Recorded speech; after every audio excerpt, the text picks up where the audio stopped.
Hello friends, जय जगन्नाथ। तो आज वीडियो में डिस्कसन करवा ओटीटी एग्जाम 2026 मैथमेटिक्स पेडागोजी गोटे इंपोर्टाट क्लास जो थी कि आपर डिस्कसन कर OTT all previous year math पेडागोजर प्रश्न जहाँकि निश्चित भाव में आपण मानू आगामी मे 29 तारीख होगा ओटीटी एग्जाम बहुत बहुत हेल्पफुल कर जदि आपण मानक ये भिडियोटी भल लगे निश्चित भाव में लाइक करेंगे, कमेंट करेंगे, ता सहित सेयार करेंगे और जो मैंने कि चैनल को प्रथम थर पर विजिट करुवे चैनल को सब्सक्राइब कर रखिए। तो चलतु डेरी नक आज भिडियोटी को आरंभ करवा। तो प्रथम प्रश्न देछि संक्षिप्तता हेउछि बुद्धि और धीशक्तिर आत्मा। ये उक्तिटी कहार? संक्षिप्तता हेउछि बुद्धि और धीशक्तिर आत्मा। ये उक्तिटी कहार? एल्बर्स ना जातीय पाठ्यक्रम आधार 2005 ना थर्नडाइक ना इंग्रेज कवि शेक्सपियर। तो राइट आंसर आपण मानकर कौन हम? तो राइट आंसर है आपण मानकर ऑप्शन नंबर डी हो शेक्सपियर हम राइट आंसर। तो नेक्स्ट क्वेश्चन देखिए किए गणित को विज्ञान जगतर राणी आख्या देथिले? किए गणित को विज्ञान जगतर राणी आख्या देथिले? तो ऑप्शन भितर आपण मानकर सठिक उत्तर कौन आसब? रोजर बेकन ना आर्किमिडीज ना कार्ल फ्रेडरिक गॉस ना शकुंतला देवी? तो राइट आंसर रही आपण मानकर option number B Carl Friedrich Gauss. तो परवर्ती प्रश्न अच्छी निम्न रे दिया प्रश्न गुड़िक जड़े शिक्षक गणित श्रेणी रे पचारिले? गोटे आयतक्षेत्र गोटे बाहु है 5 सेंटीमीटर, परिसीमा 30 सेंटीमीटर हेले क्षेत्रफल केते? डबल युक्तिर देछि संख्या मानकर तालिका प्रस्तुत कर जो मानकर मध्यम 4 अटे। तो ट्रिपल ए देछि 0 और 8 मध्य थिबा समस्त मौलिक संख्या लेख एवं आईवी देछि आयतक्षेत्र विषय में जानिथिबा जेकोसी गाणितिक सूचना दियो। तो प्रश्न कौन पचारिछि देखंतु I double I triple I निर्दिष्ट उत्तरमूलक एवं आईवी मुक्त उत्तरमूलक प्रश्न अटे। तो I double I triple I देखिए ये तीन टाँग आमर निर्दिष्ट उत्तरमूलक होउचंती कि नहीं? तो गोटे आयतक्षेत्र गोटे बाहु देछि परिसीमा देछि ताले यार उत्तरटा बाहर निर्दिष्ट बाहर ताले ये ठीक हम किंतु जो संख्या मानकर तालिका प्रस्तुत कर जो मानकर मध्यम 4 अटे एटा निर्दिष्ट उत्तरमूलक नुह, एटा गोटे मुक्त उत्तरमूलक प्रश्न। ताना आईटा निर्दिष्ट अच्छी डबल आईटा आमर मुक्त उत्तरमूलक अच्छी। सेमती ट्रिपल आईटा देखा 0 8 मध्य समस्त मौलिक संख्या लेख ताले एटा हम आमर कौन निर्दिष्ट अच्छी उत्तर। या भितर मौलिक संख्याटा निर्दिष्ट नहीं कि 2 3 5 7 ये सब मौलिक एति निर्दिष्ट अच्छा किंतु आई भीटा हम आमर मुक्त उत्तरमूलक। ताले एठी हम देखिले आईटा निर्दिष्ट डबल आई मुक्त। सेमती ताने ट्रिपल आईटा निर्दिष्ट आई भीटा मुक्त। ताले देखिबा हम आई ट्रिपल आई होउचंती निर्दिष्ट उत्तरमूलक एवं डबल आई भी होउची मुक्त उत्तरमूलक प्रश्न अटे। तो नेक्स्ट क्वेश्चन देछि गणित शिक्षण प्रक्रिया रे काहाको एक अत्यावश्यक अंश भाव में स्वीकार करा जायछि? गणित शिक्षण प्रक्रिया रे काहाको एक अत्यावश्यक अंश भाव में स्वीकार करा जायछि? त्रुटि, संख्या, गाणितिक प्रक्रिया ना सिद्धांत? तो राइट आंसर कौन आसब ये आपण मानकर देखंतु गणित शिक्षण रे त्रुटि को मन रखिबे त्रुटि को एक अत्यावश्यक स्वीकार भाव में ग्रहण करा जायछि। तो ए ऑप्शन जो माने चूज करछंती ठीक अछि से मानकर। तो नेक्स्ट क्वेश्चन देछि पियाजेंक मतानुसार बौद्धिक विकासर केउ पर्याय रे शिशु संख्या गुड़ी को ओलटा क्रम रे कहिबा बा लेखिबा आरंभ करे? तो पियाजेंक मतानुसार बौद्धिक विकास होउछि 4टा पर्याय अछि। तो संवेदीकारक पर्याय, प्राक संकार्यधर्मी पर्याय, स्थूल संकार्यधर्मी पर्याय और यथायथ संकार्यधर्मी पर्याय। तो ये 4टा पर्याय भितर क्यों पर्याय रे शिशुटी संख्या गुड़ी को ओलटा क्रम रे कहिबा बा लेखिबा आरंभ करिवो? तो राइट आंसर कौन आसब ना स्थूल संकार्यधर्मी पर्याय जोटा कि बयस सीमा पचार जदि 7 ରୁ 12 वर्ष मध्य। तो सी ऑप्शन जो मैंने चूज कर ठीक अच्छे से मानकर। तो नेक्स्ट क्वेश्चन देछि गणित शिक्षादान रे व्यवहृत केउटी एक अणप्रक्षेपण उपकरण अटे? तो अणप्रक्षेपण उपकरण जोटा कि आम परदारे धरी पारिबा नहीं डोमेन रेखाचित्र चलचित्र कौन सी नुहे। तो राइट आंसर ये हम आपर कौन ना ऑप्शन नंबर ए डोमिनोटा। तो नेक्स्ट क्वेश्चन आसी जड़े शिक्षार्थीर केउं लक्षण को पर्यवेक्षण करी से प्रतिभावान अटे बा नुहे स्थिर करा जाय परिबो। जड़े शिक्षार्थीर केउं लक्षण को पर्यवेक्षण करी से पिलाटी प्रतिभावान अटे बा नुहे आम स्थिर करिपरिबा। तो से शिक्षण लक्षण आम देखा, तार अभिप्रेरणागत लक्षण देखा, नेतृत्व नबार लक्षण देखा, ये सबुगुड़ी को लेकिन आम आकलन करें। डी ऑप्शन राइट हम ये। तो नेक्स्ट क्वेश्चन देछि किए प्रथमे क्रीड़ा माध्यम रे शिक्षादान करथिले। क्रीड़ा माध्यम रे प्रथमे किए शिक्षादान करथिले। तो ऑप्शन भितर आपण मानक राइट आंसर आसी जिवो एठी option number A Henry Caldwell Cook क्रीड़ा माध्यम रे से प्रथमे शिक्षादान करथिले। ताकू क्रीड़ा पद्धतिर जनक बोली मध्य कुआ जाय। तो नेक्स्ट क्वेश्चन देछि केउं पद्धति रे अजणा स्थान रु आरंभ करी जणा तथ्य रे पहुँचवाक हुए। आरोह अवरोह विश्लेषण ना संश्लेषण। केउं पद्धति रे अजणा रु जणा मन रखंतु अजणा रु जणा शेष रु आरंभ आउ गोटे हूँ आपण मानकर सिद्धांत रु दत्त।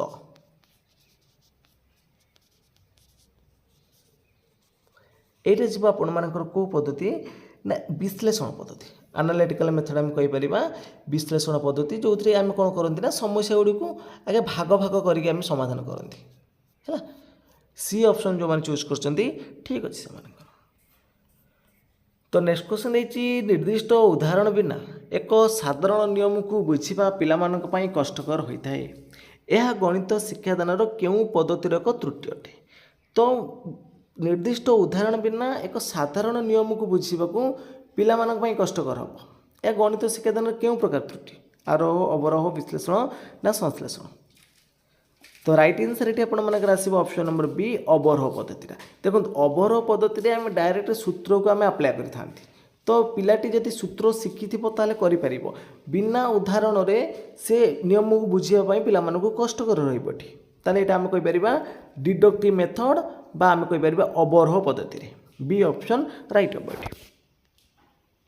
तो नेक्स्ट क्वेश्चन देछि केउं पद्धति रे पूर्व प्रतिष्ठित नियम को व्यवहार करी गाणितिक समस्यार समाधान करा जायते। आमर जो चारिटा पद्धति ऑप्शन देछि अवरोह आरोह विश्लेषण संश्लेषण। तो आमे कौन करते ना प्रतिष्ठित नियम को व्यवहार करके गाणितिक समस्यार समाधान करते। तो आम नियम तैयारी करते कौन ना आम नियमटा प्रस्तुत करती आरोह पद्धति। केतक उदाहरण नवा उदाहरण नहीं कि आम कौन ना गोटे सिद्धांत उपनीत होकर सूत्र बाहर करवा से नियमटा को आम आणिकी समस्या प्रयोग करवा गाणितिक समस्या सीटा अवरोह पद्धति हो। तो ए ऑप्शन राइट हम। तो नेक्स्ट क्वेश्चन देछि गणित शिक्षादान केउं पद्धति रे अज्ञात को ज्ञात आड़ को जड़े अग्रसर हम अज्ञात रु ज्ञात। तो यहीटा हूँ आपण मानकर केउं प्रकार पद्धति अज्ञात रु ज्ञात आड़ को अग्रसर हवा यहाँ आम विश्लेषण पद्धति। तो डी ऑप्शन राइट हम। तो नेक्स्ट क्वेश्चन देछि केउंठी गणितर स्वरूप नुहे। गणितटा आमर हूँ जुक्तिसंगत यहाँ ठीक अच्छे आउ हूँ अमृत संबंधी यहाँ ठीक अच्छे संरचना अच्छी ता सहित आमर कौन संक्षिप्त अभिव्यक्त अच्छी संक्षिप्त अभिव्यक्त हम व्यापक अभिव्यक्त हेनी। ताले डी ऑप्शन राइट हम।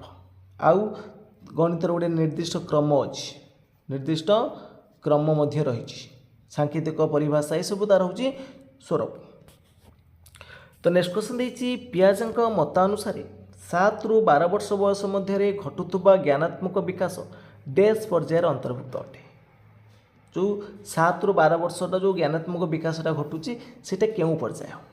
देखो संवेदीकारक पर्याय हूँ जन्म रु 2 वर्ष मध्य जन्म रु 2 वर्ष तापर आसो प्राक संख्याधनी पर्याय हूँ 2 वर्ष रु 7 वर्ष तापर आसो स्थूल संख्याधनी पर्याय जोटा हूँ 7 रु 12 वर्ष यहाँ हम सी ऑप्शन। आउ यथायथ संख्याधनी पर्याय हूँ 12 वर्ष रु ऊर्ध्व ताले ये सी ऑप्शन आपर राइट हम। तो नेक्स्ट क्वेश्चन देछि गणित शिक्षण रे କୌଣସି ସୂତ୍ର ବା ସଂଜ୍ଞାକୁ ମନେ ପକାଇବା କେଉଁ ନିର୍ଦ୍ଦିଷ୍ଟ ଉଦ୍ଦେଶ୍ୟର ଏକ ଉଦାହରଣ ଅଟେ? ଜ୍ଞାନ, ବୋଧ, ପ୍ରୟୋଗ ନା କୌଶଳ? ତ ଆମେ କୌଣସି ସୂତ୍ର ବା ସଂଜ୍ଞାକୁ ମନେ ପକାଇବା, ସେଇଟା ହେଉଛି ଜ୍ଞାନାତ୍ମକ ଉଦ୍ଦେଶ୍ୟ ରହିବ। ତ ଏ ଅପସନ୍ଟି ରାଇଟ୍ ହେବ। ତ ନେକ୍ସଟ କ୍ୱେଶ୍ଚନ୍ ଦେଇଛି ନିମ୍ନୋକ୍ତ ମଧ୍ୟରୁ କେଉଁଟି ଏକ ମୁକ୍ତ ଉତ୍ତରମୂଳକ ପ୍ରଶ୍ନ? ଏ ଅପସନ୍ ଏ ଦେଖନ୍ତୁ ଦେଇଛି 10, 15, 25ର ଗସାକୁ କେତେ? ତ ଏର ଉତ୍ତର ଆମେ ବାହାର କରିପାରିବା। ଏର ନିର୍ଦ୍ଦିଷ୍ଟ ଉତ୍ତର ଗୋଟେ ଆସିବ। ତ ଏଇଟା ହେଉଛି ଉତ୍ତର ଆସିଲା କେତେ? 5। ତାହେଲେ 5ଟା ଆମର ଗୋଟେ ନିର୍ଦ୍ଦିଷ୍ଟ ଉତ୍ତରମୂଳକ। ତାହେଲେ ଏ ଅପସନ୍ କଟିଲା। ଡେସ୍ ଓ ଡେସ୍ର ଯୋଗଫଳ 9, এইটা ଆପଣମାନଙ୍କର କ'ଣ ଆସିବ ନା ମୁକ୍ତ ଉତ୍ତରମୂଳକ ହେଇପାରିବ। କାହିଁକି ଆମେ 1 ମିଶାଣ 8 ନେଇପାରିବା, 9 ହେଇପାରିବ। 2 ମିଶାଣ 7 ହେଇପାରିବ, 3 ମିଶାଣ 6 ହେଇପାରିବ, 5 ମିଶାଣ 4 ହେଇପାରିବ। ବିଭିନ୍ନ ଉତ୍ତର ଆସିବ। ତ এইটা ହେବ ମୁକ୍ତ ଉତ୍ତରମୂଳକ।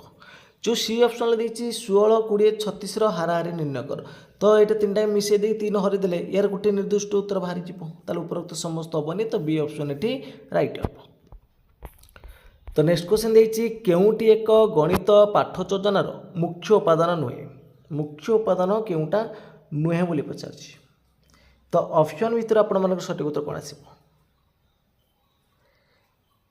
ତ ଶିକ୍ଷାଦାନର ବିଷୟବସ୍ତୁ, ଶିକ୍ଷାଦାନର ଉଦ୍ଦେଶ୍ୟ, ସାଧାରଣ ଯୋଜନା, ଉପରୋକ୍ତ ସମସ୍ତ। ତ ଡି ଅପସନ୍ ଏଠି ରାଇଟ୍ ହେବ। ତ ନେକ୍ସଟ କ୍ୱେଶ୍ଚନ୍ ଦେଇଛି ଅମୃତତା ହେଉଛି ଗଣିତର ବଳ। এই ଉକ୍ତିଟି କାହାର? ଅମୃତତା ହେଉଛି ଗଣିତର ବଳ। এই ଉକ୍ତିଟି କାହାର? ନା এই ଉକ୍ତିଟି ହେଉଛି ଆପଣମାନଙ୍କର ଏଲବର୍ଟ୍ସ ଦେଇଥିଲେ। ତ ଏ ଯେଉଁମାନେ ଚୁଜ୍ କରୁଛନ୍ତି ଠିକ୍ ଅଛି ସେମାନଙ୍କର। ତ ନେକ୍ସଟ କ୍ୱେଶ୍ଚନ୍ ଦେଇଛି ନିମ୍ନୋକ୍ତ ମଧ୍ୟରୁ କେଉଁଟି ଅନ୍ୟ ତିନୋଟି ଠାରୁ ଭିନ୍ନ ଅଟେ? କେଉଁଟା ଅନ୍ୟ ତିନୋଟି ଠାରୁ ଭିନ୍ନ? ଗଣିତ ମେଳା, ଗଣିତ ପ୍ରକଳ୍ପ, ଗଣିତ ସମ୍ବଳ ଗୃହ ନା ଗଣିତ ପ୍ରଦର୍ଶନୀ? କେଉଁଟା ଅଲଗା ଅଛି ବା କେଉଁଟା ଭିନ୍ନ ଅଛି? ତ ସଠିକ୍ ଉତ୍ତର କ'ଣ ହେବ ଏଠି ଆପଣମାନଙ୍କର ଦେଖନ୍ତୁ। ନାଇଁ, ସଠିକ୍ ଉତ୍ତର ହେଇଯିବ ଏଠି ଅପସନ୍ ନମ୍ବର ସି, ଗଣିତର ସମ୍ବଳ। ତ ନେକ୍ସଟ କ୍ୱେଶ୍ଚନ୍ ଦେଇଛି କେଉଁଟି ଶିକ୍ଷଣ କାର୍ଯ୍ୟଭିତ୍ତିକ ପନ୍ଥାର ଏକ ଉପାଦାନ ଅଟେ? କେଉଁଟି ଶିକ୍ଷଣ କାର୍ଯ୍ୟଭିତ୍ତିକ ପନ୍ଥାର ଏକ ଉପାଦାନ ଅଟେ? ଲକ୍ଷ୍ୟ କୈନ୍ଦ୍ରିକ, ଆନନ୍ଦଦାୟୀ, ଆହ୍ୱାନମୂଳକ, ଉପରୋକ୍ତ ସମସ୍ତ। କେଉଁଟା ଶିକ୍ଷଣ କାର୍ଯ୍ୟ ଭିତରେ ଗୋଟେ ଉପାଦାନ ହେବ? ତ ରାଇଟ୍ ଆନ୍ସର୍ ଏଠି ଆପଣମାନଙ୍କର କ'ଣ ଆସିବ ନା ସବୁଗୁଡ଼ିକ ରହିବ। ତ ଡି ଅପସନ୍ ରାଇଟ୍ ହେବ। ତ ନେକ୍ସଟ କ୍ୱେଶ୍ଚନ୍ ଦେଇଛି ବୌଦ୍ଧିକ ବିକାଶର କେଉଁ ପର୍ଯ୍ୟାୟରେ ପିଲାମାନେ ଗାଣିତିକ ଆଦାନ ପ୍ରଦାନର ଧାରା ସହ ପରିଚିତ ହୋଇଥାନ୍ତି? ସମ୍ବେଦୀକାରକ ପର୍ଯ୍ୟାୟ ନା ସ୍ଥୂଳ ସଂକାର୍ଯ୍ୟଧର୍ମୀ ପର୍ଯ୍ୟାୟ ନା ପ୍ରାକ୍ ସଂକାର୍ଯ୍ୟଧର୍ମୀ ପର୍ଯ୍ୟାୟ ନା ଯଥାଯଥ ସଂକାର୍ଯ୍ୟ ପର୍ଯ୍ୟାୟରେ? କେଉଁ ପର୍ଯ୍ୟାୟରେ ଗାଣିତିକ ଭାବର ଆଦାନ ପ୍ରଦାନ ସହିତ ଜଡ଼ିତ ଥାନ୍ତି? ତ ରାଇଟ୍ ଆନ୍ସର୍ ଏଠି ଆପଣମାନଙ୍କର ଆସିଯିବ ଅପସନ୍ ନମ୍ବର ଡି ହେଲା। ଯେଉଁ ଆମର ରହିଛି ଯଥାଯଥ ସଂକାର୍ଯ୍ୟ ପର୍ଯ୍ୟାୟରେ। ତ ନେକ୍ସଟ କ୍ୱେଶ୍ଚନ୍ ଦେଖିବା। ନେକ୍ସଟ କ୍ୱେଶ୍ଚନ୍ କ'ଣ ଦେଇଛି? ନେକ୍ସଟ କ୍ୱେଶ୍ଚନ୍ ଦେଇଛି ଅମୃତତା ହେଉଛି ଗଣିତର ବଳ, କିନ୍ତୁ ଏହା ଉପଯୋଗୀ ହେବ ଯଦି ଏହା ଅଧିକ ସଂଖ୍ୟକ ନିର୍ଦ୍ଦିଷ୍ଟ ପରିସ୍ଥିତିକୁ ଅନ୍ତର୍ଭୁକ୍ତ କରେ। এই ଉକ୍ତିଟି କାହାର? ଅମୃତତା ହେଉଛି ଗଣିତର ବଳ, କିନ୍ତୁ ଏହା ଉପଯୋଗୀ ହେବ ଯଦି ଏହା ଅଧିକ ସଂଖ୍ୟକ ନିର୍ଦ୍ଦିଷ୍ଟ ପରିସ୍ଥିତିକୁ ଅନ୍ତର୍ଭୁକ୍ତ କରେ। এই ଉକ୍ତିଟି କିଏ ଦେଇଥିଲେ? ନା এই ଉକ୍ତିଟି ଦେଇଥିଲେ ଲିହ୍ମାନ ବର୍ସ ଦେଇଥିଲେ। ତ ନିଶ୍ଚିତ ଭାବରେ ଆପଣମାନେ এই ଉକ୍ତି ଗୁଡ଼ିକ ମନେ ରଖନ୍ତୁ, ଗୋଟେ ମାର୍କ ତ ପରୀକ୍ଷାରେ ନିଶ୍ଚିତ ଭାବରେ ଆସିବ। ତ ନେକ୍ସଟ ପ୍ରଶ୍ନ ଦେଇଛି ନିମ୍ନୋକ୍ତ ମଧ୍ୟରୁ କେଉଁଟି ଗଣିତ ଶିକ୍ଷାର୍ଥୀ ପାଇଁ ଏକ ସମୃଦ୍ଧିମୂଳକ କାର୍ଯ୍ୟକ୍ରମ ନୁହେଁ? ସେରେଟିଙ୍ଗ ଅପସନ୍ ଦେଖି ନେବା। ପ୍ରଥମ ଅପସନ୍ ଦେଇଛି କୌଣସି ସମସ୍ୟା ସମାଧାନରେ ଅନ୍ୟ ଶିକ୍ଷାର୍ଥୀମାନଙ୍କୁ ସହାୟତା କରିବା। এইটা ଗଣିତର ଗୋଟିଏ ହେଉଛି ଆପଣମାନଙ୍କର କ'ଣ ନା ସମୃଦ୍ଧିମୂଳକ କାର୍ଯ୍ୟକ୍ରମ ଅଛି। ଗାଣିତିକ ଆଲୋଚନା ଚକ୍ର ଆୟୋଜନ ପାଇଁ ସୁଯୋଗ ଦେବ, এইটা ଠିକ୍ ଅଛି। ନୂତନ ଶିକ୍ଷଣ ସାମଗ୍ରୀ ପ୍ରସ୍ତୁତ କରିବେ, ତିନିଟା ହିଁ ଆସିବ। କିନ୍ତୁ ବିଦ୍ୟାଳୟ କାର୍ଯ୍ୟ ନିର୍ଘଣ୍ଟ ମଧ୍ୟରେ ଶିକ୍ଷାର୍ଥୀର ସମସ୍ୟା ସମାଧାନ ପାଇଁ ଶିକ୍ଷକ ଚେଷ୍ଟା କରିବ, এইটা ଗୋଟେ ସମୃଦ୍ଧିମୂଳକ କାର୍ଯ୍ୟକ୍ରମ ହେବ ନାହିଁ। ତାହେଲେ ସି ଅପସନ୍ ରାଇଟ୍ ହେବ। ତ ଆମେ ଯେକୌଣସି ସମୟରେ କରିପାରିବା, କେବଳ ଯେ ବିଦ୍ୟାଳୟ ଯେତିକି କାର୍ଯ୍ୟ ନିର୍ଘଣ୍ଟ ସମୟ ଅଛି ତାରି ମଧ୍ୟରେ କରିବା, ତ ଏଇଟା ଭୁଲ ହେବ ଆପଣମାନଙ୍କର। ତ ନେକ୍ସଟ କ୍ୱେଶ୍ଚନ୍ ଦେଖିବା। ନେକ୍ସଟ କ୍ୱେଶ୍ଚନ୍ ଦେଇଛି କେଉଁଟି ବୋଧଭିତ୍ତିକ ପ୍ରଶ୍ନର ନିର୍ଦ୍ଦିଷ୍ଟ ବ୍ୟବହାର ଅଟେ? ଗାଣିତିକ ସଂଜ୍ଞା ଆଉ ସୂତ୍ରକୁ ଚିହ୍ନଟ କରିବା, এইটা ଆସିବ ଆପଣମାନଙ୍କର ଜ୍ଞାନାତ୍ମକ ବିକାଶର, এইଟା ହେବନି ଆପଣମାନଙ୍କର। ତ ଏ ଅପସନ୍ କଟିଯିବ। ତ तो ऑप्शन नंबर बी देखंतु बी रे देछि गाणितिक समस्या समाधान पई विकल्प पद्धति प्रस्तावन करिबा। तो विकल्प पद्धति प्रस्तावन करिबा एटा बोधभित्तिक आसीबोनी। तो ऑप्शन नंबर सी रे देछि गाणितिक सिद्धांत गुडकु जांच करिबा। तो सी ऑप्शन एठी आपण मानकर राइट हो।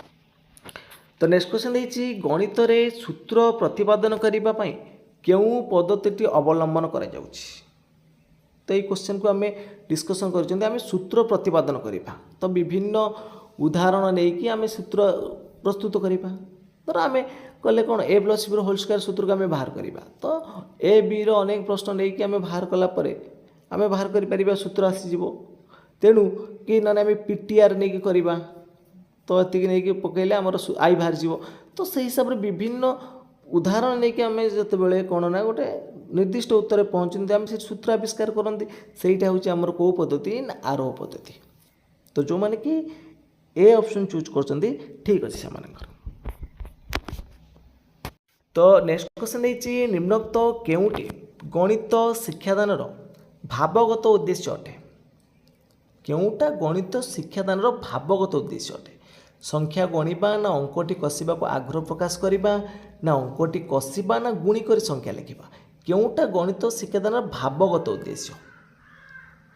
तो संख्या गणिबा ए ऑप्शन देछि। तापर देछि अंकटी कषिबा को आग्रह प्रकाश करिबा। एई देखो एईटा होछि आपण मानकर कोन ना आग्रह जोटा आसिला सेटा भावगत उद्देश्य रहइबो। तो बी ऑप्शन एठी राइट हो। तो नेक्स्ट क्वेश्चन देछि केउटी गणितर वैशिष्ट्य सूचित करे ठाई परिमाण विज्ञान तर्कमूलक युक्तियुक्तता विज्ञान ना आचरणगत विज्ञान ना गणन विज्ञान केउटी गणितर वैशिष्ट्य सूचित करूना। तो राइट आंसर ये आपण मानकर कौन आसब ना ऑप्शन नंबर सी आचरणगत विज्ञान। तो नेक्स्ट क्वेश्चन देछि परीक्षणर निर्दिष्टता स्थिर करिबा पई केउ शर्तटी आवश्यक अटे। परीक्षणर निर्दिष्टता स्थिर करिया पहिले केउ शर्तटा आवश्यक अटे। वर्णनात्मक उत्तर प्रदान पे उत्साहित करिबा ना फलांक प्रदान पद्धति आत्मनिष्ठता अवलंबन करिबा ना गोटे एवं केवल मात्र गोटे उत्तर थिबा प्रश्न पचारिबा। तो यहाँ तार गोटे बा केवल तार गोटे उत्तर थी से पचारे आप निर्दिष्टता स्थिर करें। तो सी ऑप्शन राइट हे। तो अनुमान कर प्रश्न पचारिबा हबनी। तो नेक्स्ट क्वेश्चन देखो। नेक्स्ट क्वेश्चन कौन देछि।